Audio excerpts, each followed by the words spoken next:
Hey lads, moving on to the next one. There are movies you watch once. Then there's movies that kind of crawl into your bloodstream and stay there forever. And Annie Hall is the second kind. This is such a great movie, lads. It's a 70s show.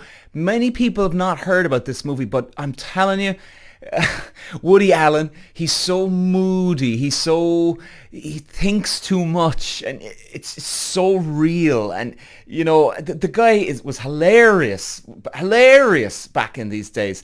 It's a genius movie. It's not just a love story, it's kind of the love story. And like the one that doesn't end with a kiss in the rain, but with a lump in your throat and quiet realization that sometimes forever means a few years, and that's okay. And the film made romantic comedy grow up.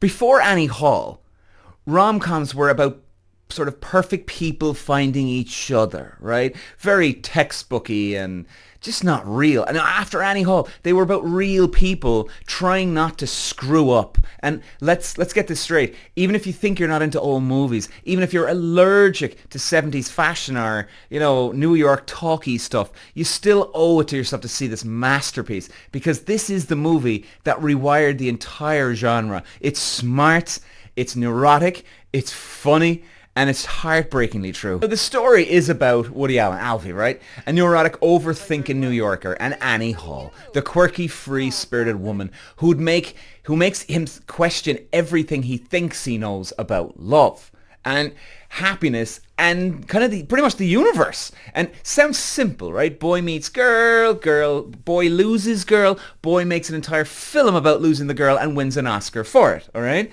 But the conflict isn't just between Alfie and Annie, it's inside them, and he wants love but can't stand people. And it's hilarious. She wants connection but hates being pinned down. And together they create this like messy, beautiful, philosophical car crash of intimacy that feels so real that it's almost uncomfortable. You ever look at someone and think, I adore you, but I don't know if we're speaking the same emotional language? Like that's Annie Hall. It's love for grown-ups, where the fight isn't over who forgot the anniversary.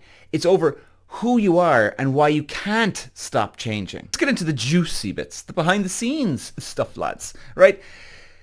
Trivia that kind of gives movie the heartbeat. Like, for starters, Annie Hall, it was originally supposed to be a murder mystery, right? And then Woody Allen initially envisioned a murder subplot with a romantic twist. Isn't that amazing? And then halfway through writing, he realizes that the relationship stuff was so raw, so personal, that he scrapped the mystery entirely. And that's when Annie Hall was born, stripped down, honest, and entirely human. And then Diane Keating, who wasn't even acting half the time, basically brought her own wardrobe to set, and the iconic oversized vests, ties, and the baggy trousers, all her own clothes, man. They sparked a global fashion trend. You want to talk about influence? Like, women in the late 70s were literally walking around dressed like Diane Keating's personality.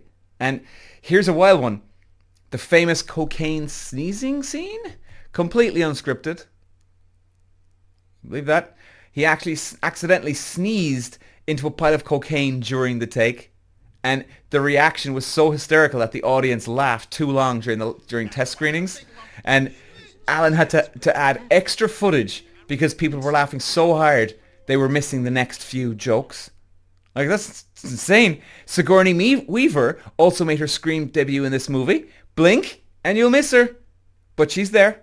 Sigourney Weaver, lads, playing Alfie's date near the end. And if you remember the scene that Alfie points out a man in the street who supposedly won a Truman Capote lookalike contest, it's classic. And that was actually the real Truman Capote. And even Philip Seymour Hoffman did a movie on the guy Capote. So you should maybe look into that. We might do a review on that one as well. The man himself just scrolling through New York. And that's like pointing at a random extra in Top Gun and realizing it's actually Tom Cruise out for a walk. Like, even the psychiatrist split screen where Alfie and Annie are in therapy side by side, that wasn't shot with editing tricks. It was filmed simultaneously on one set and with an adjoining wall to make it feel real. Let's talk energy. So The pace of Annie Hall isn't the slow, sleepy old movie you might expect. It kind of flies. The dialogue snaps, the comedy punches, and the honesty cuts like a knife. And one minute, you're watching out the two of them flirt over dinners, but both of them laughing uncontrollably. And then a moment that was completely spontaneous. Neither Woody Allen or Diane Keaton could stop laughing, and the director just kept the cameras rolling. It's chaos. It's real, and it's everything a first love feels like. Absurd, unpredictable, and brilliant. But underneath all that humor is the creeping tension of time. The thing that Annie Hall nails, and why everyone should see it, is how relationships don't explode, they erode. And the dinners turn from like laughter to silence, and the inside jokes start to hurt. The things that made you fall in love with somebody start to annoy the hell out of you, and before you know it, you're sitting across the same room from the same person, but you're both slightly out of sync, like two radio stations playing the same song but a second apart. And it's honest in a way few films dare to be. Most movies, they show love as either perfect or tragic. Annie Hall shows the third option, just real. This is where it hits home. And there's no big screaming match, no cheating twists, no car crash, just the quiet heartbreak of realization that no matter how hard you try, some people are only meant to stay for part of your story, not the whole thing. And, that's heartbreaking for a lot of people.